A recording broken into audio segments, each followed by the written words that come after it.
আর কিছু ঘন্টা তারপরেই 17ই আগস্ট। মুখ্যমন্ত্রী শুভেন্দু অধিকারীর কথা অনুযায়ী যারা যোগ্য উপভোক্তা রয়েছেন অন্নপূর্ণা ভান্ডারের, তাদের ব্যাংক অ্যাকাউন্টে 3,000 টাকা করে ঢুকে যাওয়ার কথা।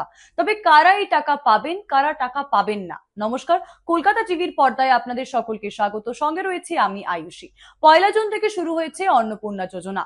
জুন এবং জুলাই 2 মাসেই অন্নপূর্ণা যোজনার টাকা পেয়েছেন বহু মহিলারা, এবং দেখা গেছে কিছু মহিলারা যারা নিজেদেরকে যোগ্য উপভোক্তা বলে দাবি করছেন, তাদের অ্যাপ্লিকেশন আন্ডার প্রসেস বা পেমেন্ট আন্ডার প্রসেসিং। আগেও আমাদের যিনি মুখ্যমন্ত্রী শুভেন্দু অধিকারী রয়েছেন, তিনি জানিয়েছিলেন তৃণমূল এবং বাম আমলে যে সমস্ত প্রকল্প চলমান ছিল, বিজেপির কালেও সে সমস্ত প্রকল্প চলবে। শুধু নাম বদলে যেতে পারে, ভাতার অ্যামাউন্ট বদলে যেতে পারে, কিন্তু সমস্ত প্রকল্প চলবে। কথা অনুযায়ী তৃণমূলের সময় যে লক্ষ্মী ভান্ডার প্রকল্প ছিল, সেটা নাম বদলে হয় অন্নপূর্ণা ভান্ডার, টাকার অ্যামাউন্টও বাড়ানো হয়, 1,500 থেকে করা হয় 3,000 টাকা। তবে শুভেন্দু অধিকারী মুখ্যমন্ত্রী তিনি জানিয়েছিলেন যে তৃণমূলের সময় লক্ষ্মী ভান্ডারের যে তালিকা ছিল, সেখানে বহু পুরুষের নাম ছিল, বহু আয়কর দাতার নাম ছিল, যে কারণে রিভেরিফিকেশন হবে এবং যারা যোগ্য মহিলা, যারা ক্রাইটেরিয়া ফুলফিল করবেন, তাদের ব্যাংক অ্যাকাউন্টেই অন্নপূর্ণা যোজনার 3,000 টাকা করে ঢুকবে বলে জানিয়েছিলেন তিনি। সে কারণে কথা মতো শুরু হয়েছিল যাচাই প্রক্রিয়া। মহিলারা আবেদন করেছিলেন এবং আগস্ট মাস 17ই আগস্ট থেকে সেই 3,000 টাকা ঢুকতে শুরু করে দেবে বলেও জানিয়েছিলেন মুখ্যমন্ত্রী শুভেন্দু অধিকারী। কথা মতো জুলাই এবং আগস্টের প্রথম সপ্তাহে যে ভেরিফিকেশন প্রসেস ছিল, সেটা চলছিল। বিডিও থেকে শুরু করে বিধায়ক গ্রাউন্ড লেভেলে নেমে সবাই কিন্তু তথ্য যাচাই করছিল। বাড়ি গাড়ি থেকে শুরু করে সমস্ত নথি যাচাই চলছিল। মুখ্যমন্ত্রী শুভেন্দু অধিকারী এটাও জানিয়েছিলেন যে 10ই জুলাই পর্যন্ত যে মহিলারা অন্নপূর্ণা ভান্ডারের অ্যাপ্লিকেশন করেছেন, তারা 17ই আগস্টের মধ্যে টাকা পেয়ে যাবেন, এবং যারা 11ই আগস্ট থেকে 31শে আগস্টের মধ্যে অ্যাপ্লাই করেছেন, তাদের টাকা দিতে কিছুটা দেরি হতে পারে, কারণ 11ই জুলাই থেকে 31শে জুলাই পর্যন্ত বিপুল সংখ্যক মহিলারা আবেদন জানিয়েছিলেন, যে কারণে ভেরিফিকেশন প্রক্রিয়ায় একটু সময় লাগতে পারে বলে জানিয়েছিলেন মুখ্যমন্ত্রী শুভেন্দু অধিকারী। কথা মতো কালকে 17ই আগস্ট, কথা মতো মুখ্যমন্ত্রীর কথা মতো যারা 10ই জুলাই পর্যন্ত আবেদন করেছেন এবং যাদের ভেরিফাইড বা যাদের আবেদন গৃহীত হয়েছে, পেমেন্ট আন্ডার প্রসেসিং যাদের অ্যাপ্লিকেশন স্টেটাসে দেখাচ্ছে, তারা টাকা পাবেন কিনা সেদিকেই থাকবে নজর। এবং তার সঙ্গে শুভেন্দু অধিকারী যিনি বলেছিলেন যে 17ই আগস্টের মধ্যে যে যোগ্য মহিলারা রয়েছেন, তারা টাকা পেয়ে যাবেন। কারা সেই টাকা পাবেন এবং কাদের নাম বাদ পড়বে, 17ই আগস্টের আগেই কিন্তু বৈঠক করে নবান্নে খোদ মুখ্যমন্ত্রী সেটা জানিয়ে দিলেন। তিনি কি বললেন আগে শুনে নিন। পোর্টাল চালু যখন হবে, এখন তো 31শে জুলাই অবধি পোর্টাল হয়েছে, 10ই জুলাই পর্যন্ত ভেরিফিকেশন যাদের হয়েছে তাদের কালকে টাকা ট্রান্সফার হয়ে যাবে।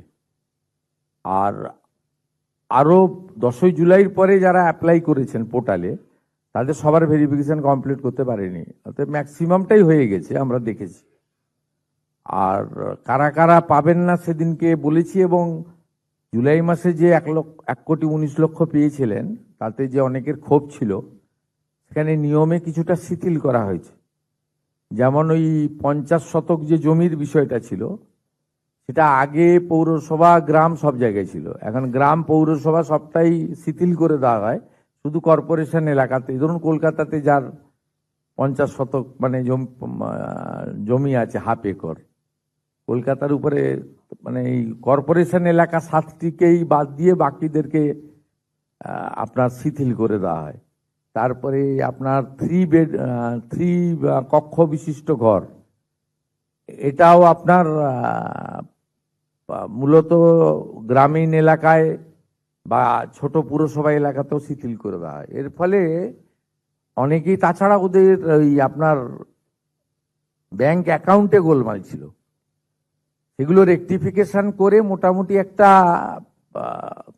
আমাদের বিশ্বাস যে 90% those who are interested for Annapurna Yojana, they should get.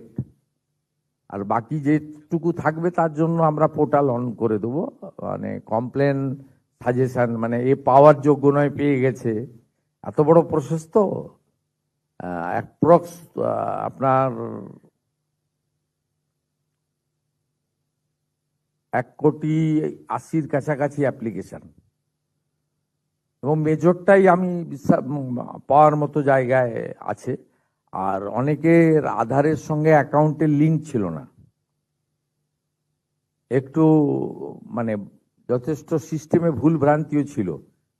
আগের সরকার যেটা করেছিল, পুরুষদের দিয়ে দিয়েছিল, 3 লক্ষ পুরুষকে দিয়ে দিয়েছিল, এবং ওরা যখন প্রথম শুরু করে 500 টাকা, এটা রেগুলারাইজ করতে 9 মাস লেগেছিল, এবং 2024-এ যখন 500 টাকা 1000 করলো, তার আগে পর্যন্ত 1,52,00,000 মতো লোক পেত।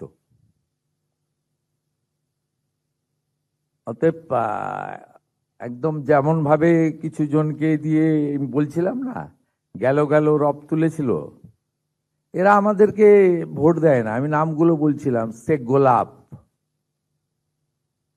নুরুল ইসলাম, মেহবুবউদ্দিন, এরাই বেশি সোশ্যাল মিডিয়ায় প্রচার করে। এরা আমাদের ভোট দেয় না, মানে ভোট দেয়নি, এদের ভোট আমরা আশাও করি না। কথা মতো 17ই আগস্টে মহিলাদের ব্যাংক অ্যাকাউন্টে 3,000 টাকা করে ঢুকে যাওয়ার কথা। তবে সেই 3,000 টাকা ঢোকে কিনা আমাদের নজর থাকবে সেদিকে। কিন্তু আপনাদের নজর রাখতে হবে কলকাতা টিভিতে। রাত দিন 7 দিন।